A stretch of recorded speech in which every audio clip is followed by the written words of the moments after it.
kasusnya saya itu kan terjadi long COVID kan. Kan setelah pulang ke rumah terus isoman 2 minggu kan. Masih WFH lah. Tapi 2 minggu itu aku nggak kuat tuh buat kerja. Jadi ya udah saya nggak kerja sama sekali gitu. Cuma di rumah tidur. Masih rasanya tuh masih fatigue gitu, masih gampang capek lah. Ya udah setelah 2 minggu itu karena apa namanya, sekretaris bosku WA kan nanyain, kayaknya udah dicariin terus tuh aku, Bu bisa join meeting nggak besok gitu. Malamnya aku baca kan, terus oh iya kan aku udah 2 minggu kan. Terus ya udah aku join meeting pagi. Itu meetingnya kayaknya cuma sejam, 2 jam nggak nyampe lah. Setelahnya itu Mbak, padahal kan duduk ya posisinya, terus juga nggak selama meeting itu aku ngomong kan, itu rasanya luar biasa capek, aku tidur. Oh ya Allah. Beneran. Efeknya Jadi masih seperti itu efeknya. Nah bersyukurnya, jadi ceritanya kantor kan pindah tuh ke Bintaro. Jadi nunggu kantor baru selesai direnovasi, kita WFH dulu. Nah lumayan kan, aku jadi WFH. Terus ya udah, saya pesan ke tim, pokoknya kalau kalian WA nggak aku bales, aku tidur ya, aku gitu. Karena emang kalau capek tuh udah nggak bisa ngapa-ngapain gitu. Mikir juga udah nggak konsen gitu kan. Itu efek yang aku rasain setelah aku vaksin tuh Mbak. Setelah aku vaksin, efeknya tuh aku ngantuk yang nggak bisa aku lawan gitu. Padahal itu ya alhamdulillah dari efek vaksin. Kalau Mbak Reni kan dari efek COVID-nya. Aduh jangan sampai. Limon. Iya. Iya, waktu vaksin juga sempat gitu sih. Demam kalau saya. Oh, karena pakai AZ ya? AZ, alhamdulillah pakai Sinovac kan nggak demam ya? Enggak sih, demam enggak. Cuman ngantuk sama lapar. Apa itu emang udah bawaan? Enggak sih, kalau lapar juga bener. Iya. Iya. Iya. Ya kayak gitu. Tapi ya saya sih santai aja ya. Soalnya kan udah dijelasin juga. Jadi dokter itu emang bilang itu efek dari fibrosis, terjadinya fibrosis di paru itu bisa sampai 6 bulan, meninggalkan kayak guratan gitu loh Mbak, kayak parutan paru-parunya. Nah itu yang bikin fatigue kita, karena jadi kayak oksigennya nggak optimal kan, bisa masuk, jadi gampang capek, terus juga nafasnya pendek-pendek. Jadi ya udah aku santai aja. Pokoknya nggak bisa dipaksain sih. Ada yang cepat gitu ya recovery-nya. Ada yang ya kayak saya sih emang ya udah, jadi paling sekarang ya alhamdulillah sih udah bisa jalan pagi, naik sepeda. Itu kena efek psikolognya tuh gimana gitu rasanya? Efek psikologisnya. Kalau saya sih ya karena mungkin ini ya, taunya itu udah di fase yang ya udah mau ngapain lagi selain dengerin dokter gitu kan. Jadi kayak ya bersyukurnya tuh nggak sempet baper gitu istilahnya. Jadi gimana udah langsung pakai cukup oksigen kayak gitu kan. Jadi ya sudahlah gitu. Jadi udah nerimo qadarullah gitu ya. Iya. Nah, soalnya kan ya banyak udah. yang cerita kan Mbak, kalau mereka kenapa bukannya mau nutupin kalau kena COVID gitu kan, mereka baru ngebuka setelah sembuh. Karena apa? Pertama katanya yang diserang tuh mental gitu. Begitu tahu positif, terus langsung drop gitu. Yang diserang tuh mental, ngejauhin medsos, terus nggak mau buka-buka WA dulu, nggak mau pegang handphone. Soalnya ada temen aku juga yang cerita, dia sih isoman.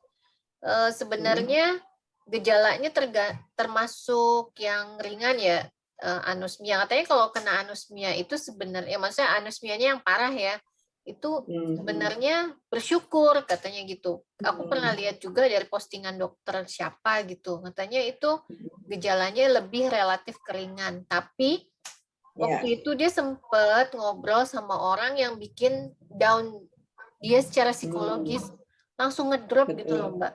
Secara psikologisnya drop, secara fisik juga langsung tambah parah gitu.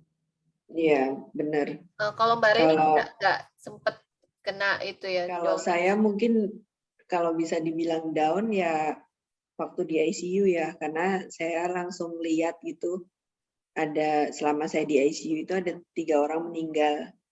Dan saya lihat gitu karena saya kan bangun ya, udah bangun. Jadi pas ngeliat kan sehari-harinya di ICU itu seperti apa, dan itu sebenarnya yang ya apa ya, sedih gitulah, rasanya tuh sedih banget gitu. Dan selama ini kan bisa dibilang nggak pernah ngalamin langsung ya lihat orang sakaratul maut gitu ya.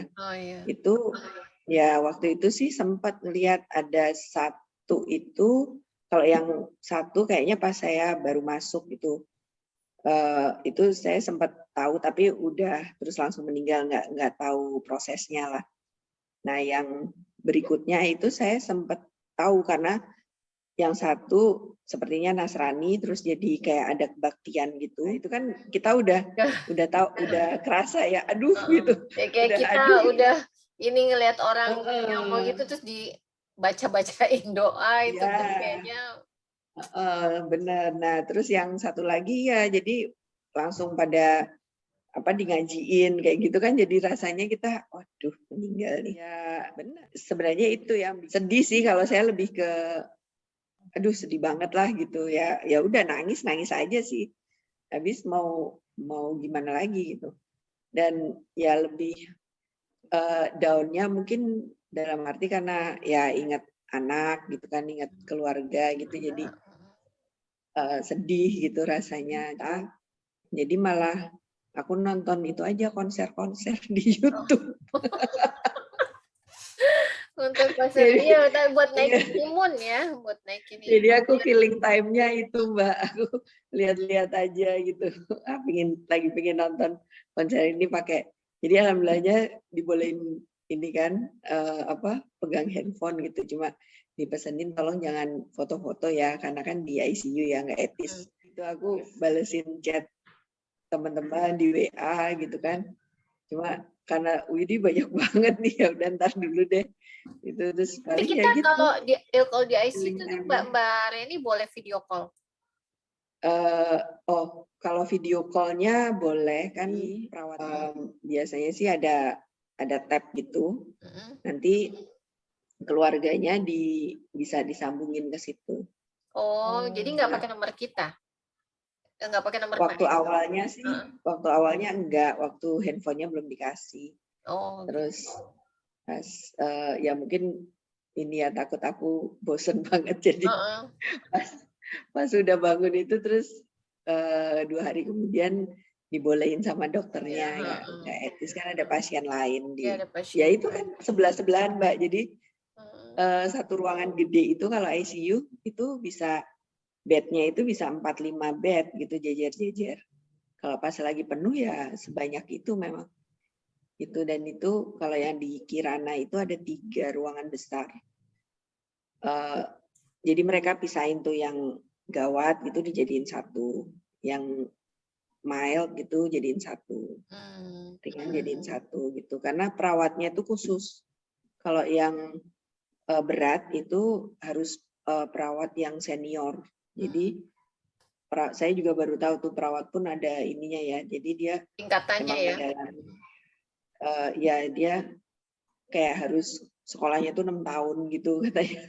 Gitu. Buat jadi spesialis gitu ya. Jadi dia emang khusus dan emang kelihatan pinter, cekatan banget gitu. Baru tahu lagi ya Mon ya. Iya, bisa kirain dibedain. Senior berdasarkan usia doang gitu. Enggak ya. Dia ada dia ada pendidikan khusus untuk bisa jadi perawat di ICU dan menangani kasus yang berat, itu mereka harus sekolah lagi gitu.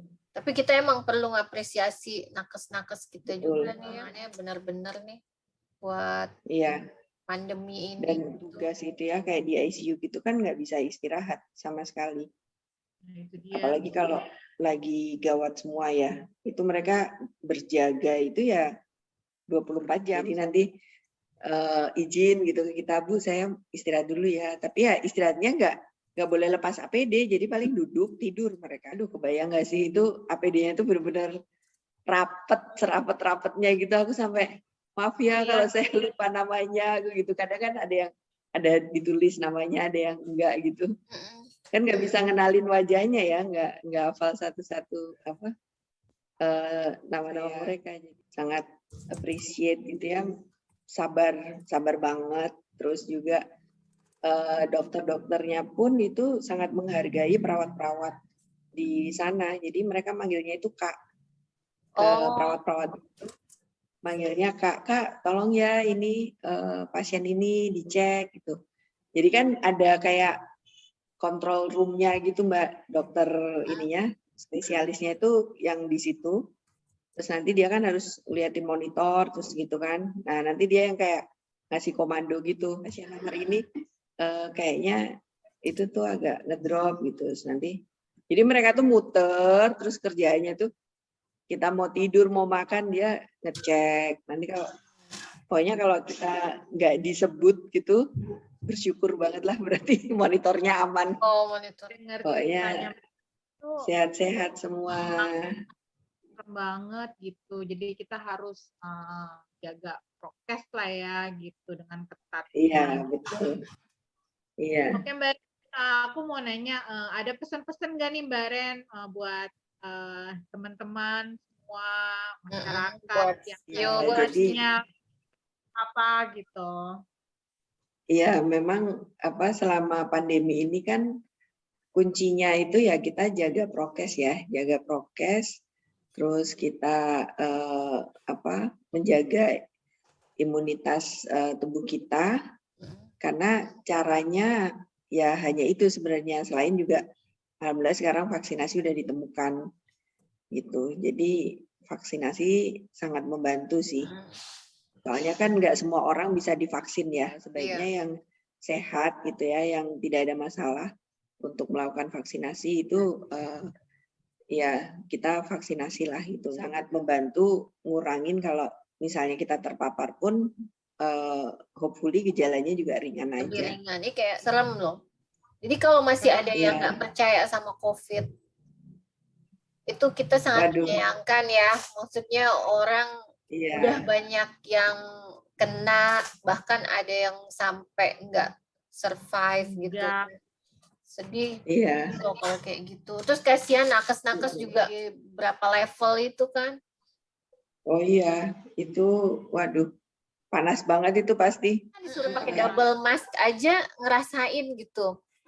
Kayaknya ini ya. Ribet ya, rasanya udah ribet ya. Ribet. Baju kita masih biasa, kostum yang begini gitu, nggak yang APD. Maskernya tuh minimal 2 ya, masker medis.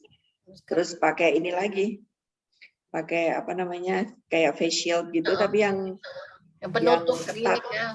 Kenapa di salah satu video Mami Momon bikin sharing tentang survivor COVID, maksudnya biar berbagi cerita juga buat teman-teman kita ya, supaya tetap bisa jaga prokes. Terus udah gitu kita jaga prokes buat diri sendiri juga buat orang-orang yang kita sayangin kan, buat orang-orang terdekat. Ya, terus kita ikut anjuran pemerintah. Kita juga nggak boleh menyalahkan, maksudnya nggak boleh terpaku sama pemerintah ya, maksudnya untuk hal ini, karena yang memang harus jaga diri ya kita sendiri gitu loh. Ya betul. Bukan perlu menyalahkan pemerintah lah segala macam. Iya, makanya kan mengerikan juga kalau kita sendiri nggak jaga. Ini sekarang ningkatin imunnya, menjaga imunnya tuh gimana gitu loh. Oh, oke. Jadi kalau saat ini ya saya sih mengusahakan olahraga gitu ya. Jadi pas setelah sembuh itu kan saya ngobrol-ngobrol juga sama teman, terus kebetulan dia praktisi yoga gitu. Jadi dia nyaranin coba deh ini latihan yoga gitu. Dulu saya juga sempat yoga kan, tapi ya gitu deh. Sebentar, bosen berhenti semangat. gitu enggak. Sebentar bosen. Terus apa namanya, saya coba gitu, alhamdulillah sih enak ya, karena kan itu ngelatih pernafasan juga, terus ya biar kita istirahatnya itu lebih berkualitas.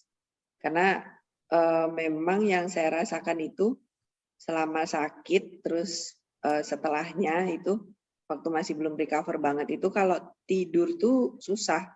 Jadi selama di rumah sakit itu aku bisa tidur tuh jam 1, setengah 2 gitu baru bisa tidur. Iya benar, malam itu nggak bisa tidur.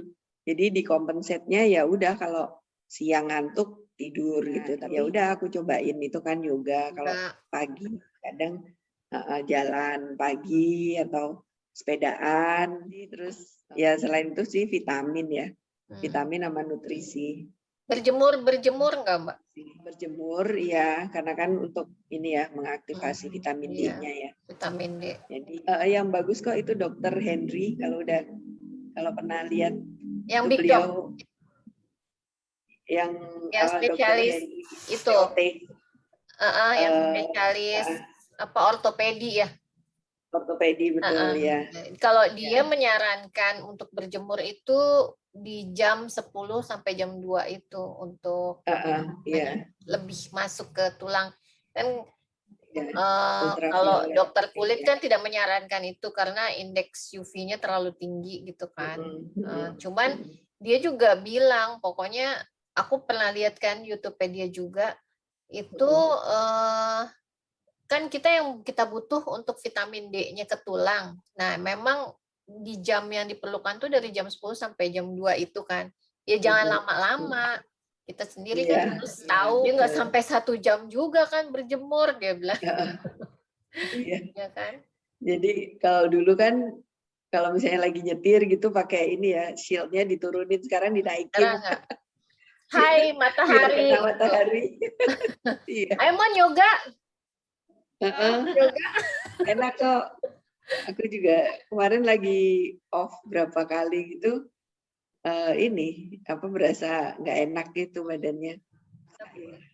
Udah berjemur terus bergerak dikit-dikit lebih segar ya. Iya, insya Allah. Yoganya online. Online. Nanti aku kasih ininya. Ada linknya. Jadi online, terus ya udah tinggal pilih aja mau hari apa, jam berapa. Nanti kan diarahkan. Ramai-ramai gitu. Iya, ada apa namanya, ya biasanya sih berapa orang ya. Kadang kalau pas lagi rame gitu bisa 5, bisa lebih gitu. Kadang ya cuman berdua, bertiga gitu. Iya, kalau kadang kan kita lagi semangat, kalau lagi bosen. Studionya sih ada di dekat sini, ada sebenarnya di MOI, tapi ya nggak buka netnya. Ayo gimana kita online? Oke, kayaknya cukup Mbak Reni, makasih udah sharing bareng sama kita gitu ya. Yumon, ini sharingnya nih bikin tambah ilmu buat kita. Betul. Iya, alhamdulillah. Buat kita juga jadi tahu efek long COVID itu apa aja. Ternyata sampai ya itu bleeding, sampai rambut rontok gitu kan bertahunnya. Jadi yang masih nganggep COVID nggak ada, cuma konspirasi, cuma ya buatan-buatan doang, kayaknya jangan deh ya. Karena udah kan. Betul, iya. Ya udah banyak juga kan yang harus jadi korban gitu. Minum vitamin yang cukup, nutrisi gitu ya Mbak, yang boleh jaga kebugaran, prokes, jangan lupa. Prokes. Rimpang itu juga bagus. Empon-empon. Itu kita dulu. Awal kita, aku sama Momon juga rajin bikin empon-empon. Gimana ya? Tiap malam. Dari awal pandemi sampai akhirnya bosen. Bosen dia. Emang sih. Bosen lama-lama. tangan kan ikutan kuning apa gitu. Akhirnya nyarinya yang instan. Vaksin ya. Vaksin pasti vaksinnya sih jauh lebih banyak manfaatnya ya. Iya. Apalagi kan pandemi begini kan. Kalau gitu, kita tutup di sini, Mon. Oke deh. Makasih ya Mbak Reni atas kesempatannya. Iya, sama-sama.